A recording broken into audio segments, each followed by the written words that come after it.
오늘은 고린도후서 말씀 나누기 7번째 시간으로 누구의 영광을 알게 하는 빛인가라는 제목으로 말씀을 나누도록 하겠습니다.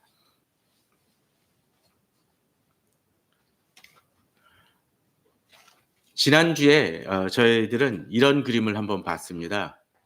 기억하시죠? 그 모세의 그림입니다. 그죠? 모세의 그림과 조각이죠.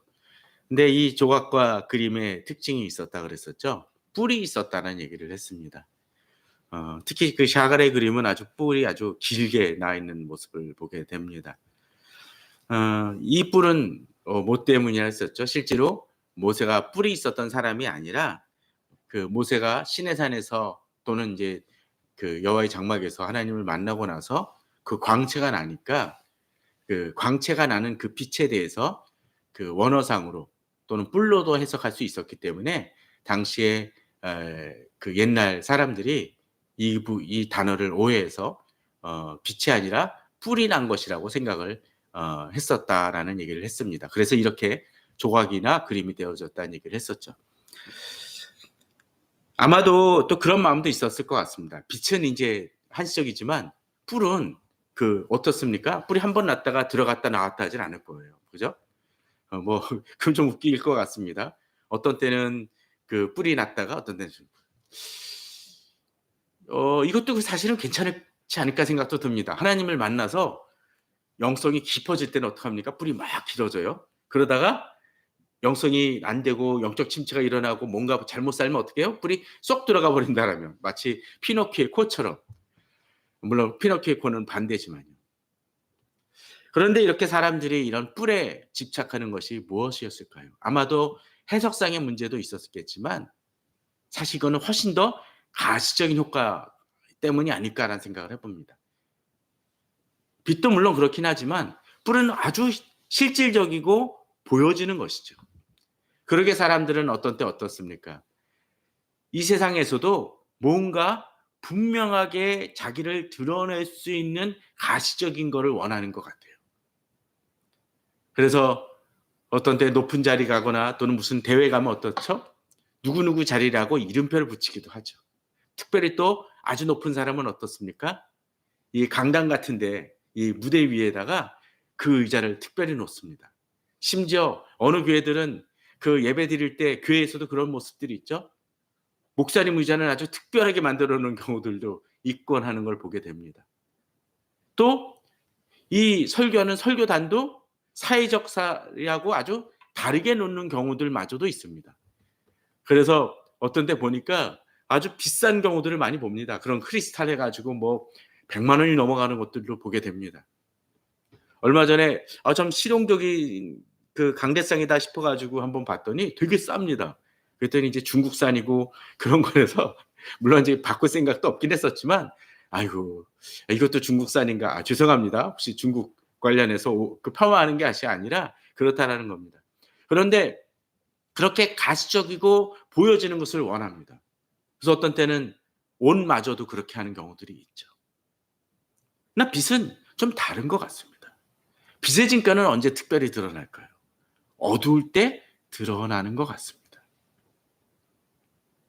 그런데 이 빛마저도 오늘 저희들이 지난주에 보았던 그 빛을 보게 되면 어떻습니까? 모세가 이 빛을 어떻게 하죠? 사람들이 자꾸 이제 거기에 주목을 하니까 수건으로 가리는 모습이 등장을 했습니다. 오늘 이 바울은 이것을 비교하면서 말씀을 전합니다. 우리가 이 같은 소망이 있으므로 담대히 말하노니 우리는 모세가 이스라엘 자손에게 장차 없어질 것의 결국을 주목하지 못하게 하려고 수건을 그 얼굴에 쓴 것 같이 아니하노라. 모세의 빛은 어떻다고요? 사라지는 빛입니다. 하나님과 직접적으로 만나서 그 빛을 받긴 하는데 그 빛은 어떻죠? 얼마 지나면 그게 며칠이었는지 몇 시간인지 잘 알지 못하지만 아무튼 며칠은 갔던 것 같아요. 수건을 이렇게 가렸던 거 보면 이 얘기는 사실은 그 빛은 사라지는 빛, 영원한 빛이 아니라는 것입니다. 그런데 지금 바울은 뭐라고 얘기합니까? 우리가 이 같은 소망이 있다라고 되어 있는데 이 모세의 빛 같은 것이 우리에게도 적용된다라는 것입니다. 우리에게 어쩌면 이 세상을 살아가면서 어쩌면 뿔같이 또는 빛나는 것 같이 추구하는 것이 있을 수 있습니다. 그러한 것들이 나를 증명하는 것이고 나를 나타내는 것이라고 생각할 수 있습니다. 근데 그것은 마치 영원한 것이 아니라는 것이죠. 근데 마치 이런 것 같아요. 예를 들면 겨울에 추울 때 어떡하죠? 환자들 같은 경우 어떡합니까? 우리나라에는 조금 드문 것 같긴 한데 환자들도 가끔 쓰긴 하는데 병원에서도 그 찜질팩 같은 거 있잖아요. 보행해가지고 이렇게 외국 같은 경우 보면은 뭐 무슨 고무팩 같이 돼가지고 뜨거운 물을 넣어가지고 오랫동안 품는 것이 있습니다. 그것이 어찌 되죠? 한동안은 괜찮지만 아무리 보온을 많이 해도 평생 가지는 않습니다. 어쩌면 우리가 붙드는 것이 그런 것일지도 모릅니다. 그런데 우리들은 그것을 지키려고 합니다. 이미 식어버린 것을 가지고 지키는 모습이 있을지 모릅니다. 또 어떤 때는 수건으로 가린 것처럼 이미 빛은 다 사라졌는데 이 수건으로 가린 것을 가려서 어떻게 하죠? 뭔가 그 빛이 사라졌다는 것을 감추는 것처럼. 오즈의 마법사가 생각이 나집니다. 오즈의 마법사는 어떻게 했나요? 커다란 흉상과 뭐 그런 것들을 만들긴 했지만 그 안에 있는 사람은 아주 초라한 사람이었습니다. 그런데 이러한 모습들이 모세는 떠나가고 이제는 모세는 존재하지 않고 그 여호와의 장막도 이제는 그저 성전 안에 있는 그 모습으로 바뀌어졌지만 예수 그리스도가 오시기 전에 그들은 어땠나요? 14절에 보면 그러나 그들의 마음이 완고하여 오늘까지도 구약을 읽을 때에 그 수건이 벗겨지지 아니하고 있으니 그 수건은 그리스도 안에서 없어질 것이라 라고 되어 있습니다. 자, 모세가 그렇게 하며 이 빛을 주목하지 못하게 하려고 했었는데 사람들은 어떻게 해요? 그 빛에 집착을 합니다. 그리고 그 빛이 이미 사라졌음에도 불구하고 어떤 면에선 그 수건에 집착하는 모습들이 있는 것 같아요. 그렇게 어떻게 해요? 그러니까 벗겨지지 않는다는 겁니다. 구약을 볼 때 어떤 고정관념과 틀로 인해서 그것이 집착을 합니다. 그러게 이 시대도 그렇지 않습니까? 노예라든지 그런 데 가보면은 어떤 뭐 총회장 무슨 그런 것들에 집착을 합니다. 그리고 자리를 표시합니다. 그런데 그 자리가 그 영성마저도 보장합니까? 물론 존경할 만한 원로들도 참 많으시긴 하지만 그 자리에 부합되지 않는 사람들이 있음을 보게 됩니다. 이 시대 가끔 교회에서 선거, 직분에 대한 선거를 하면 장로나 권사나 안수집사를 뽑을 때 만일 당선되지 아니한 사람들이 어떡하죠? 교회를 심지어 어떤 때는 안 나오는 분들도 있습니다. 교회를 옮겨버리는 분들도 있습니다. 자기가 후보에도 올라지 못했다고 낙심하는 분들도 있습니다. 되게 불편해하는 분들도 있습니다. 또 장로가 되면 또 장로가 잘 됐다고 해서 자랑하고 또 권위를 내세우는 분들이 있습니다. 그런데 그 직분이라는 것이 그분의 영성이라든지 그분의 권위를 제대로 나타냅니까? 그거하고는 별개의 문제입니다. 그런데도 우리는 거기에 집착을 합니다. 그리고 그것이 우리들의 문제를 해결해주고 또 이 모든 것을 할 수 있다라고 착각하게 만듭니다. 결국 그 이유는 뭡니까? 마음이 완고해졌기 때문이라는 거죠. 하나님의 본뜻을 알아보지 못하고 우리는 수건에 집착하는 경우들이 많이 있습니다.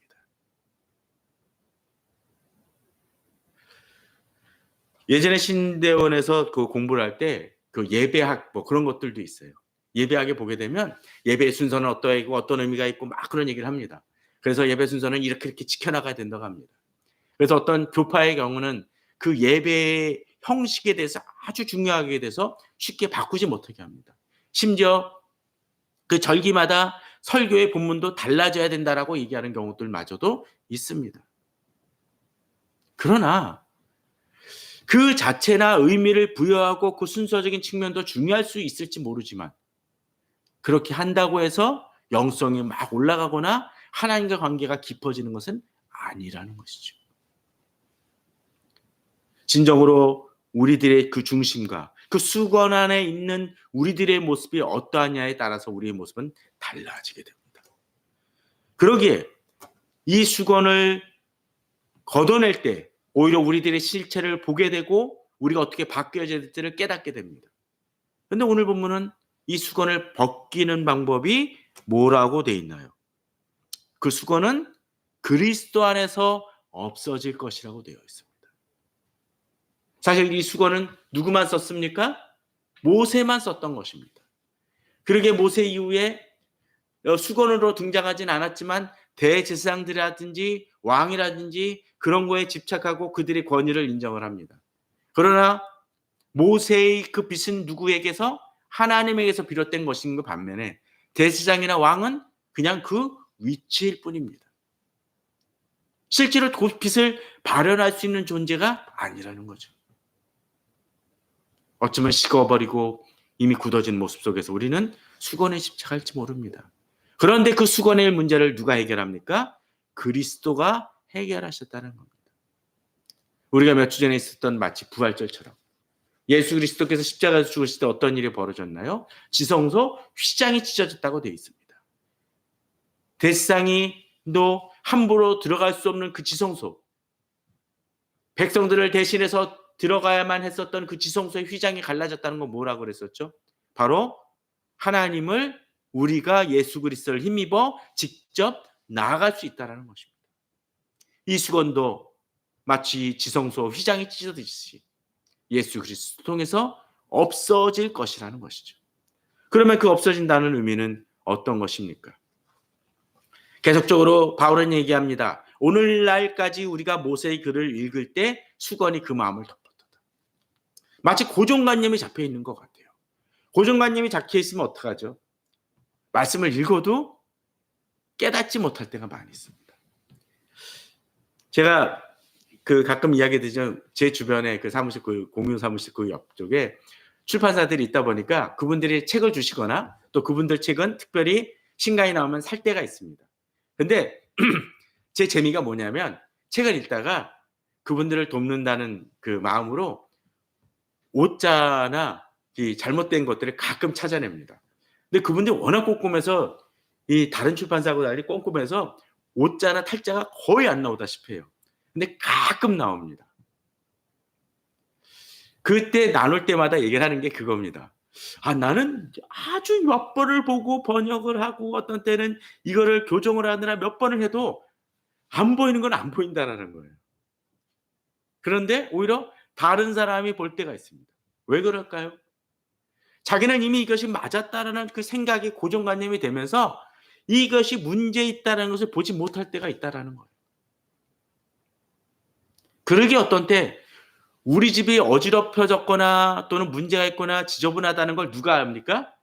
손님이 왔을 때 손님을 통해서 알게 됩니다. 오히려 그 손님 집이 아주 엉망이라 할지라도 어떤 때 그것을 발견해 줍니다. 뭔가 잘못된 것을 보여줍니다. 이유가 뭘까요?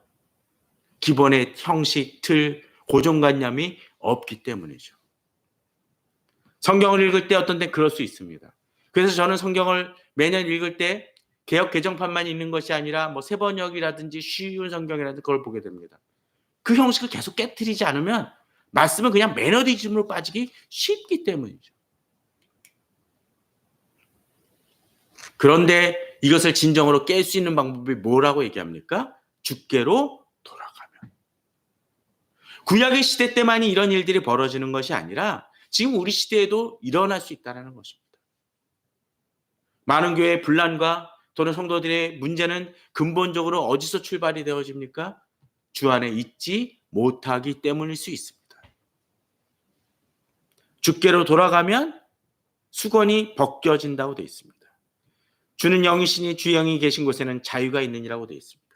우리는 갇혀 있을 수 있습니다. 수건으로 가려질 수 있습니다. 이것을 깨는 방법은 주의 영이 계실 때 자유가 임한다. 마치 모세가 하나님을 계속적으로 만날 때는 어떻게 해요? 빛이 바랬다고 그랬었죠. 근데 하나님과 어느 정도 시간이 지나면 그 빛이 사라지는 것처럼 우리들도 그럴 수 있습니다. 우리가 진정 예배 드린다라고 얘기를 하고 찬송을 부르고 기도는 하지만 정작 주님에 대해 초점을 맞추지 못하고 그저 우표를 붙이지 않고 주소를 쓰지 않은 편지 마냥 그렇게 하나님께 기도하고 있는 것일지도 모릅니다.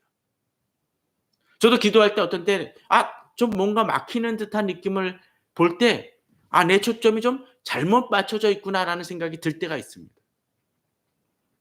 예전에 라디오는 어떻게 했나요?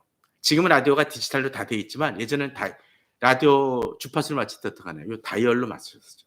근데 이게 조금만 틀려지면 어떡합니까? 지직거립니다. 특별히 지방에 내려갈 때, 운전을 하고 지방에 내려갈 때 이 지역 방송이면 어떻게 되죠? 거기를 벗어나면 이 주파수가 달라지는 경우가 있습니다. 예컨대 제가 기억상은 그런 것 같아요. MBC 같은 경우도 뭐 채널이 바뀌거나 막 그랬던 경우도 있었던 것 같습니다. 틀리면 용서해 주시고요. 자, 우리들 삶 속에 그럴 수 있습니다. 뭔가 초점이 맞춰지면 어떻게 해요? 돌려야 됩니다. 지금은 그런 게 없지만 예전에는 TV 볼 때 뭐 했나요? 안테나를 세우죠. TV가 지직거리면 어떡하죠? 바람에 의해서 또는 여러 가지 작용에 의해서 안테나가 기울어지거나 흔들릴 수 있습니다. 어떡하죠? 지붕 올라가서 안테나를 조정합니다. 밑에서 그러죠. 야, 지금 잘 나와. 지금 거기서 멈춰. 아니야, 틀어졌잖아. 예수 그리스도께 초점을 맞추는 행위도 그런 것 같습니다. 혹시나 주님과 기도 때 지직거리는 소리가 납니까? 초점을 맞춰 나갑시다. 오직 성령 하나님만이, 예수 그리스도만이 우리에게 자유를 허락하여 줄 수 있고 빛을 발현할 수 있습니다. 그러기에 바울은 얘기합니다. 우리가 다 수건을 벗은 얼굴로 거울을 보는 것 같이 주의 영광을 보매 그와 같은 형상으로 변화하여 영광에서 영광에 이르니 곧 주의 형으로 말미암으리라. 여기서 형상이라고 그러지 않았습니까? 이 형상은 마치 하나님의 형상을 말한다고 얘기하면 될 것 같습니다. 그런데 그 하나님 형상이 제가 설교할 때 여러 번 얘기 들었지만 죄로 인해서 어떻게 돼요? 파괴되어진 하나님의 형상. 그것이 우리의 형상이었고 그 형상이었기 때문에 우리는 그 파괴되어진 하나님의 형상을 죄로 인해서 오염되어지거나 훼손되어진 하나님의 형상을 누구에게? 자식들에게, 자손들에게 전달하게 됐다는 거죠. 그런데 이것이 어떻게 되죠? 예수 그리스도를 통해서 이제 다시 하나님의 형상으로 바뀌어지고 회복되어진다는 것입니다. 그러기에 모세의 그 빛을 발하는 그것은 한계가 있었습니다. 주님과 조금만 떨어져 있어도 곧 약화될 것입니다. 그런데 우리는 어떡하죠? 비록 이 초점을 맞추는 다이얼 작업은 있어야 될지 모르지만 궁극적으로 우리에게는 어떻습니까? 근원적으로 예수 그리스도께서 우리 안에 들어오시고 성령 하나님께서 우리를 주관하시기 때문에 빛의 강도는 있을지 모르지만 우리는 어떻게 해요? 빛을 발하는 존재이고 빛이 약하면 그 빛을 이어져 나가고 힘을 줘야 된다는 거죠. 마치 그 뭐죠? 다이얼 중에서 빛의 크기를 조절하는 것처럼 우리가 그와 같은 형상으로 변화하여 영광에서 영광에 이르는 것처럼 우리는 사라질 빛이 아니라 영원한 빛을 구하고 또 이미 보유하고 있는 이들이라는 것. 문제는 어쩌면 모세는 하나님과 만나서 그 빛이 사라지는 것이었다면 우리는 이 빛을 바라고 있는데 그 빛을 막고 있는 수건이라든지 장벽을 제거하는 작업이 필요할 것이라는 겁니다. 자, 그런데 이제 그러기에 우리는 수건으로 가려지는 빛이 아니라 다른 측면으로 접근합니다. 뭐죠? 이제는 직분이라는 표현을 사용하고 있습니다. 바울은. 우리가 이 직분을 받아 어떻게 해요? 영광에 이르게 하고 빛을 발현하게 하는 직분입니다. 예전에 그 모세의 빛은 어떻게 했죠? 모세에게만 임하는 것이었습니다. 그런데 이제는 그 수건이 찢어짐을 통해서 없어짐을 통해서 누구에게? 바울 자신에게만은 아니라 누구까지요? 이 편지를 받고 있는 고린도 교회 교인들, 그들만이 아니라 주님을 믿는 모든 이들에게 바로 이 빛을 가지게 됐다는 것이고 또 이것을 전할 수 있는 직분과 책임이 주어졌다라는 것입니다. 긍휼하심을 입은 대로 낙심하지 아니하고. 아마도 이런 것 같습니다. 우리가 비록 자격 없는 자입니다. 모세도 사실 그러하긴 했어요. 모세가 빚을 받은 것은 하나님의 은혜로 긍휼로 되어진 것이지 자격이 있어서가 아닙니다. 우리가 하나님의 그 빚을 받고 영광을 받는 것도 무엇이죠? 우리가 잘해서가 아니죠. 우리가 행위가 잘나서가 아닙니다. 하나님의 전적인 은혜입니다. 그러기에 우리는 낙심하지 않습니다. 비록 우리가 모자라고 자격이 없는 것 같지만 하나님이 보증해 주시는 것이라는 것이죠. 우리의 담대함이 여기 있습니다. 우리가 낙심하지 않을 이유가 여기 있습니다. 그리고 이 직분은 어떤 것입니까? 세상의 직분과는 다르게 세상이 우리를 인정하건 안 하건 누가 인정해 줍니까? 하나님이 인정해 주신다는 거죠. 그러기에 담대할 필요가 있습니다. 세상은 그 직분을 뭐로 얘기합니까? 좋은 수건으로서 그걸 포장을 하죠. 아, 이거 뭐 샤넬이 만든 거야, 뭐 구찌에서 만든 거야, 그렇게 수건을 자랑해도 수건은 수건일 뿐이죠. 그러나 우리는 본질적인 것을 얘기하는 것입니다. 좋은 명품을 쓴다고 해서 사람이 달라집니까? 그렇지 못한 사람 많습니다. 그러나 우리는 그 옷차림과 상관없이 귀한 존재라는 것이죠. 자, 그러면 이제 어떻게 해야 됩니까? 우리는 그 직분에 맞게 살아야 됩니다. 그러게 먼저 첫 번째로 뭐라고 얘기합니까? 이에 숨은 부끄러움의 일을 버리고.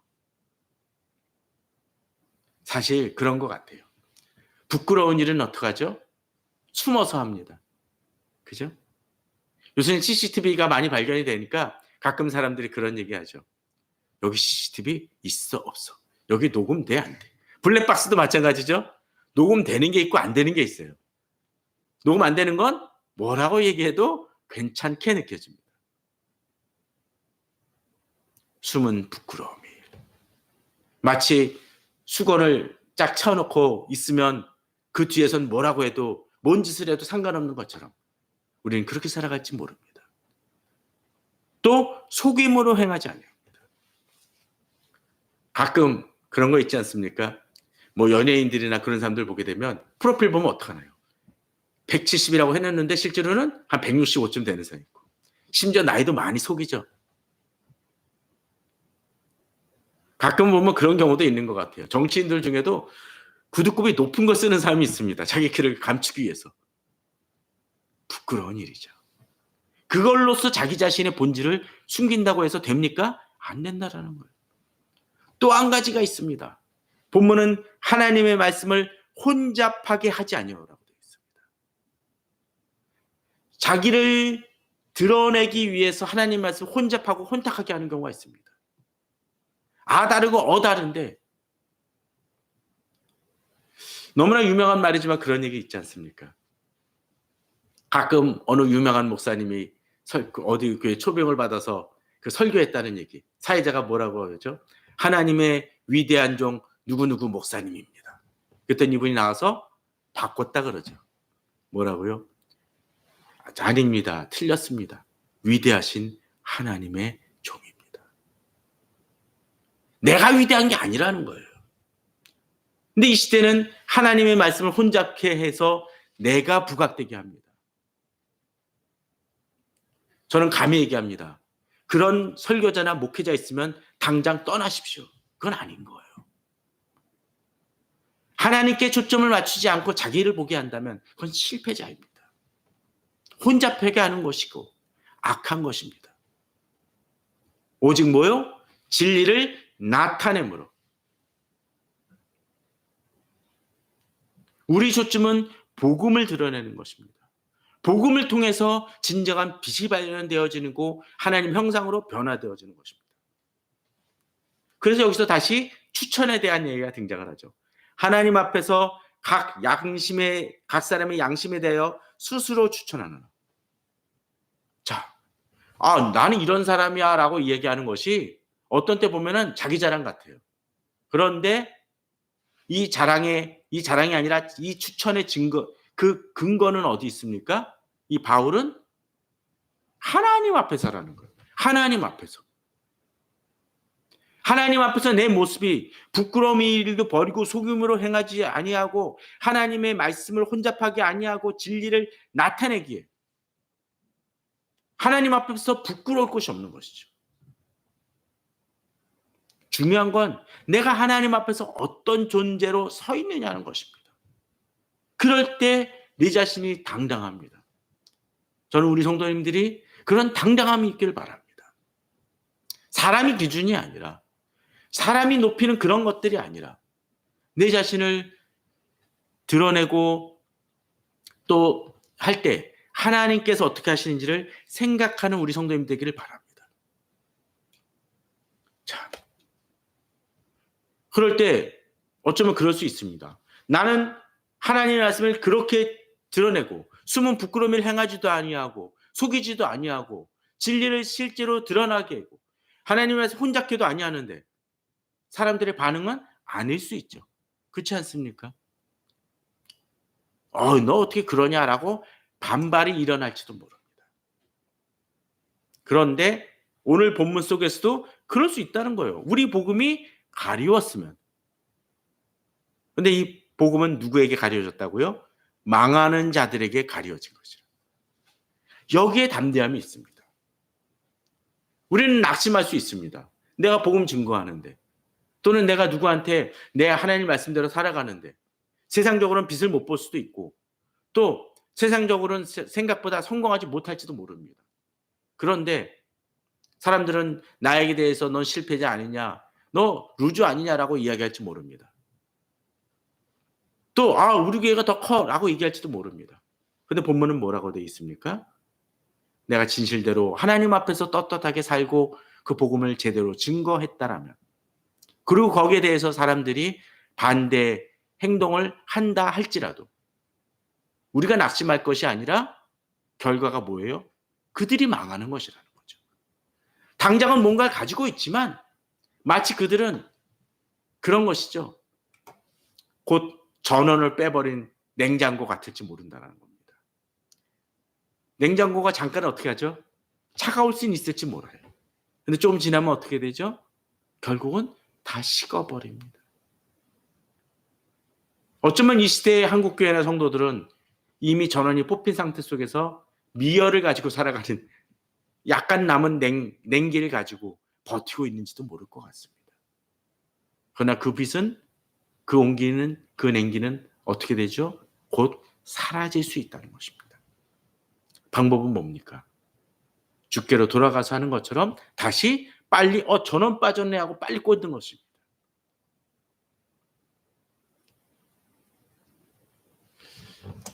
그러지 않고서는 실패할 수밖에 없다라는 것이죠. 내가 어떤 상태인지를 보아야 됩니다. 또한 이 직분을 제대로 이 책임과 사명을 제대로 행하지 못하게 하는 경우가 있습니다. 그 중에 망하는 자들 중에 세상의 신이 믿지 아니하는 자들의 마음을 혼미하게 하여 우리가 하나님의 말씀을 혼잡게 하지 않더라도 세상이 그럴 수 있습니다. 그럼 어떤 일이 벌어져? 그리스도의 영광의 복음의 광채가 비치지 못하게 함이. 마치 그런 것 같습니다. 안개 많이 끼면 뭐라고 그러죠? 일기예보에서 안전거리 유지하라는 얘기를 많이 합니다. 사고가 많이 나기 때문에. 여름철이나 그럴 때 소나기 많이 오고 그 장마 많이 졌을 때 이 고가도로 밑에 지나갈 때 가끔 위험하지 않습니까? 갑자기 위에서 물이 쾅 떨어지면 시야가 가려져 가지고 당황합니다. 어쩌면 우리 시대에 그런 것들이 있지는 않나 생각이 되어집니다. 마치 미세먼지로 인해서 황사로 인해서 창이 지저분해집니다. 근데 출발하기 전에 그것을 제대로 닦지 않고 갈 때 가끔 당황할 때가 있죠. 이것이 엉겨가지고 이 운전하는 동안에는 제대로 닦이지 않는 경우들도 있습니다. 특별히 요새처럼 그 벚꽃잎이 다 져가지고 날아다닐 때 이것이 그 윈도우 브러쉬에 붙으면 어떻게 됩니까? 이게 닦이지 않아가지고 문제를 일으킬 때도 있습니다. 우리 삶이 그렇지 않습니까? 영적으로 그렇지 않습니까? 그리스도의 영광의 복음의 광채가 빛이라면 제대로 창문을 닦아야 됩니다. 나의 죄된 것들, 악한 습성들이 있다면 그것을 제거할 때 빛이 제대로 발현할 수 있습니다. 빛의 문제가 아니라 그 빛을 드러내는 이 유리가 문제라는 것을 우리는 기억해야 됩니다. 이미 그 빛은 우리 속에 있다라는 것이죠. 그리스도는 하나님의 형상입니다. 앞서 우리가 형상에서 형상으로 변화되어진다고 되어 있는데, 형상으로 제대로 되어지기 위해서는 어떻게 해요? 바로 이 빛이 제대로 발현될 수 있도록 우리를 계속적으로 해나가는 작업이 필요하다라는 것이죠. 그렇게 혼잡하게 아니하고 우리 직분을 행하는 사람은 어떻습니까? 바울은 이렇게 얘기합니다. 우리는 우리를 전파하는 것이 아니라 마치 뿔이라든지 그 빛을 자랑하고 수건으로 그것을 감추는 것 같은 것이 아니라 초점이 어디 있어요? 예수 그리스도의 주 되신 것. 또 예수를 위하여 우리가 너희의 종된 것. 재밌습니다. 주 되신 것. 주님이 주인이세요. 그리고 우리는 그것을 바치는 사람들이죠. 예수의 종. 그리고 그 일을 위하여 너희의 종. 섬기는 것마저도 하신다. 최근에 총선이 끝났죠. 총선 보면서 그런 생각이 들었습니다. 막 열심히 그 절하고 막 악수하고 90도로 하면서 이렇게 선거 유세를 하고서는 끝나고 난 다음에 싹 이제 돌아서는 사람들이 많이 있지 않습니까? 한 명의 후보가 인상적이었습니다. 이 후보는 되게 젊은 분이었는데 이 선거 유세하는 동안에 시장 바닥에서 엎드려 절하는 모습들을 많이 보였습니다. 정말 깍지 절해요. 어떤 데 심지어 비 오는 중에서도 도로변에서도 절도 했습니다. 그런데 이분이 당선됐을까요? 안타깝게도 낙선되었습니다. 그리고 그 다음이 나옵니다. 떨어졌음에도 불구하고 자기는 이렇게 약속했다 그러면서 4년 뒤에 나갈지 안 나갈지도 아직 결심이나 아무 생각도 안 하고선 시장이나 여러 곳을 돌아다니면서 이전에 만났고 선거 유세했던 분들에게 그렇게 절을 하는 거예요. 똑같이. 섬기고자 하는 것이 무엇인지를 아는 사람입니다. 아무리 그것이 정치적이고 자기 자신을 드러내는 것이라 해도 대단한 것 같아요. 그렇습니다. 목사나 직분은 다 무엇이죠? 섬기는 직분입니다. 내가 드러나는 게 아니죠. 우리는 수건에 보이게 하는 것이 아니라 그 빛의 존재, 그 중심을 우리는 그들에게 주목하게 해야 됩니다. 그러기에 우리는 지금 한국교회가 또는 우리가 무엇을 전하고 있는지 다시 돌아봐야 됩니다. 어두운 데서 빛이 비치리라 말씀하셨던 그 하나님께서 예수 그리스도의 얼굴에 있는 하나님의 영광을 아는 빛을 우리 마음에 비추셨느니라. 그렇습니다. 모세가 하나님을 통해서 그 빛을 전달했던 것처럼 지금도 우리도 마찬가지입니다. 우리는 빛의 중심과 근원이 아닙니다. 예수 그리스도를 통해서 이루어지는 것입니다. 특별히 이 빛은 어떻습니까? 어두울 때 발합니다. 이 시대 많이 어둡습니다. 혼란스럽습니다. 그럴 때 우리가 의지할 것이 무엇입니까? 바로 예수 그리스도를 제대로 믿는 우리가 그 빛의 존재가 되어야 됩니다. 그 빛을 드러내는 사람이 되어야 됩니다. 그리고 그것을 통해서 하나님의 영광을 아는 빛을 이 세상에 드러내야 될 것이고 또 이 빛이 모여서 어떻게 해요? 그런 제대로 전하는 그 빛이 모임을 통해서 그 강렬한 빛을 이 세상에 드러내야 됩니다. 그것이 교회 공동체이고 성도의 바른 모임일 것입니다. 그러한 빛을 드러내시고 진정으로 그 가치를 증명하고 이 세상을 밝히시는 우리 성도님들 되시기를 주님의 이름으로 축원합니다.